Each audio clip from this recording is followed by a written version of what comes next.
Bom dia, companheiros e professora. Eu sou Macarena e, junto com Diego Tejias, Geraldine Alday e Catalina Maulen, vamos a falar um pouco sobre o contato que tiveram as línguas africanas com a língua portuguesa.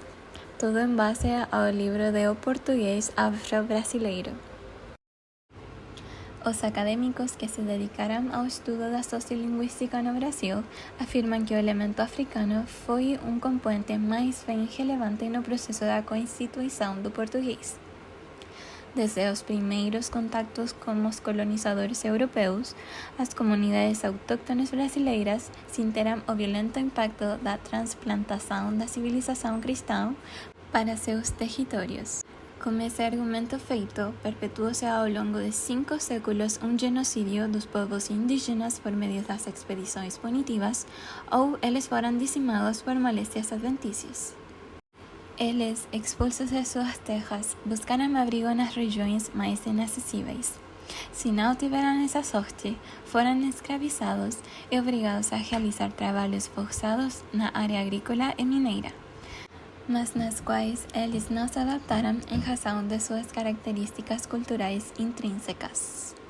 Por essas razões, os empreendimentos colonizadores dependeram dos escravos trazidos da África, e para o século XVII, eles constituíram a força trabalhadora da economia, a cultura agroexportadora do açúcar no Nordeste. Assim, durante os seguintes séculos, os africanos e seus descendentes crioulos garantiram a atividade produtiva do país, passando também por o ciclo do ouro e a sociedade cafeeira, e participando de quase todas as esferas da vida social. Portanto, para dimensionar o contacto entre as línguas, seu processo de sincretização e a formação do panorama atual do brasileiro contemporâneo, é de muita importância direcionar a como os escravos africanos se integraram à sociedade e como interagiram como grupo dominante e assimilaram a hegemonia da sua língua, a língua portuguesa. Para isso, é importante considerar alguns dos elementos da natureza sociohistórica e demográfica do Brasil. Um desses pontos é o número de escravos africanos trazidos para o Brasil e seu impacto sobre a composição étnica da sociedade brasileira. As informações ao respeito do número de africanos trazidos para o Brasil durante os séculos do tráfico negreiro variam enormemente.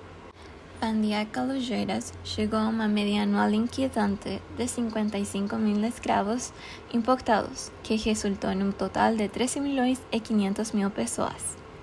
Mas a cifra que normalmente é considerada para os estudos sobre a escravidão no Brasil é a proposta de Maurício Goulart, que oscilaria entre as 3.500.000 e 3.600.000 pessoas imputadas.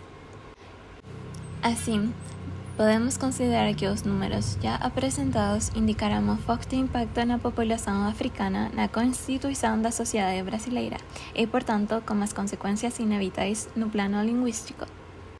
A continuação, vocês poderão encontrar quadros que representam a população do Brasil durante o 1573 e o 1890.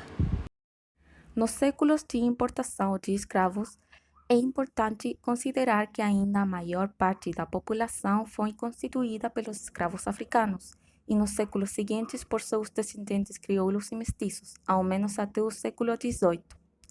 A partir das tabelas apresentadas, podemos fazer uma breve revisão das estimativas da composição étnica brasileira ao longo dos 3 séculos de tráfico negreiro. Primeiramente, o número de africanos foi aumentando devido ao mesmo tráfico. Em termos concretos, o número de negros aumentou ao redor de 1.200.000 entre os séculos XVIII e XIX, mas cai com o fim do tráfico em 1850. Por sua parte, o número de mestiços aumentou em quase 10 vezes em menos de 100 anos, fato que diz muito do forte que é o fenômeno da miscigenação no Brasil. Por fim, os brancos são o grupo que mais cresce em termos absolutos. Os colonizadores sempre compreenderam 30 a 40% da população, números altos em comparação com os com outros países ocupados pelos imigrantes brancos e aumentaram durante a imigração portuguesa durante os séculos XVIII e XIX. Estes dados extraídos das tabelas são elementos que influenciam diretamente na ausência de um processo de creolização do português no Brasil. A seguir, vamos falar sobre os fatores que determinaram essa ausência. 2. Origem geográfica e caracterização etnolinguística dos africanos e sua distribuição pelo território do Brasil. Retomando o ponto anterior, é de suma importância saber que o nível de creolização é inversamente proporcional à facilidade de acesso aos modelos da língua-alvo, ou seja, há maiores chances de ocorrer a creolização enquanto menor seja o segmento dominante. O contexto brasileiro é o contrário dessas condições ótimas. A população branca nunca foi inferior a 30%, portanto, o acesso à língua-alvo no Brasil sempre foi maior do que se pode observar em outros processos mais típicos de creolização. Outro fator que inibiu a formação do crioulo brasileiro foram as condições inumanas a que os escravos eram submetidos, o que não lhes permitia formar vida familiar ou social. Com uma alta mortandade dos escravos, um crescimento vegetativo negativo e uma taxa da alta mortalidade infantil, além da desproporção entre homens e mulheres trazidos da África de 3 para 1. Além dessas condições de vida, a socialização da língua-alvo também foi interrompida pelos descolocamentos das lavouras entre os séculos XVIII e XIX, sem tempo para que ela passe por um processo de nativização entre a população escrava. A criolização enfrentou a concorrência do uso de línguas francas africanas entre a população escrava, sobretudo nas senzalas.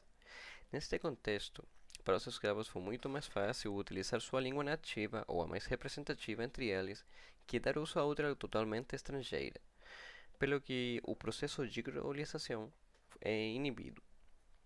Do ponto de vista etnolinguístico, os escravos trazidos para o Brasil podem dividir-se em dois grandes grupos: o grupo linguístico Kwa, ou sudaneses, onde os principais representantes étnicos foram os Nagos ou Yorubas, e os Jejes ou povos de língua Ewe. E, no segundo lugar, o grupo linguístico Bantu, onde predominavam nas línguas étnicas o Kimbundu, o Kikungu e o Umbundu. Em termos gerais, ao longo dos 3 séculos de tráfico negreiro, há um grande predomínio de escravos trazidos da zona linguística Bantu. Entre os estudiosos, tem a convenção de dividir a influência africana no Brasil da seguinte maneira: o Bantu na área do sudeste e de Pernambuco para o norte, enquanto define uma influência iorubá na Bahia. É provável que o veículo da socialização dos escravos segregados na senzala ou foragidos nos quilombos pode ter sido uma língua franca de base bantu, feito que também obstrui a criolização do português que for usado para o seu intercurso com os seus senhores. Vamos finalizar nossa apresentação com as formas de interação nos indivíduos nos níveis social, cultural e linguístico com o grupo dominante. A integração do negro à sociedade e a miscigenação foram fatores muito importantes que jogaram em contra a formação de uma língua crioula no Brasil. Os escravos eram divididos em diversas áreas onde eram explorados, a maioria deles destinados ao trabalho de lavoura, onde a aquisição do português era bastante precária. Outros escravos destinados aos serviços urbanos e trabalhos domésticos provavelmente tinham maior acesso aos modelos de língua-alvo e adquiriam uma variedade de português mais próxima da Por outro lado, o surgimento das minas e as proporções que esse ciclo econômico assumiu no Brasil tiveram significativas consequências sociolinguísticas. A sociedade mineira não só facultava ao escravo uma melhor condição de trabalho, como a possibilidade de ascender socialmente, o que implicava naturalmente uma integração do negro aos padrões culturais e linguísticos dominantes.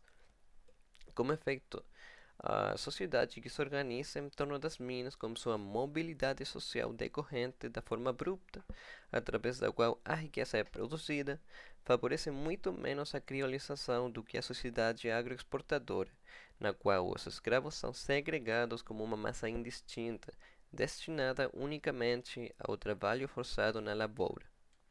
O fator mais importante para que não tenha ocorrido um processo de criolização do português, então, foi a miscigenação racial. Ainda os mulatos foram um dos vetores mais importantes da composição étnica da sociedade brasileira, atingindo, no final do século XIX, quase a metade da população brasileira. A miscigenação só foi descortinando progressivamente para os indivíduos mestiços, tentando encontrar novas vias que lhes permitiam uma maior integração na sociedade. Como consequência disso, temos a posição particular do mestiço que tende a buscar sua integração na cultura do grupo dominante e, portanto, toma a possibilidade no seu contexto bilíngue para aproveitar essas oportunidades. A relação com nossa língua materna. A escravidão africana foi um regime laboral forçado utilizado na América Latina desde o século XVI até o século XIX. Por isto, esteve presente tanto no Brasil como no Chile. Embora em menor escala, no Chile existiram escravos africanos e sua influência persiste até hoje na cultura, com danças e até no DNA dos chilenos, como 4% de genes africanos.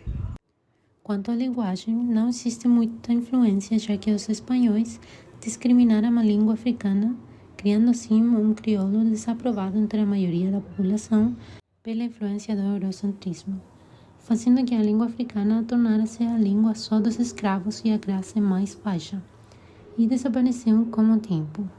Por outro lado, no Brasil, a quantidade de escravos trazidos da África foi maior. E como Portugal foi o país com mais escravos africanos, então a língua portuguesa e a cultura brasileira tiveram mais contribuições das línguas africanas. Em conclusão, para o Brasil foram trazidos escravos africanos em grandes quantidades durante 3 séculos. Estes formaram a base econômica e produtiva do país, gerando miscigenação e, portanto, influência tanto na cultura e religião como na língua. Mas não existiu um processo de criolização do português, porque o número de brancos sempre foi maior ou igual a 30%, acrescentando a capacidade de acesso à língua-alvo, além da miscigenação e a integração dos africanos na sociedade brasileira, as quais também são fatores importantes na inibição da criolização do português no Brasil. Para fechar, vou deixar 2 perguntas. A primeira é: você conhece alguma palavra em português que tenha origem africana? Qual? E você acha que a presença africana foi enriquecedora para a língua brasileira?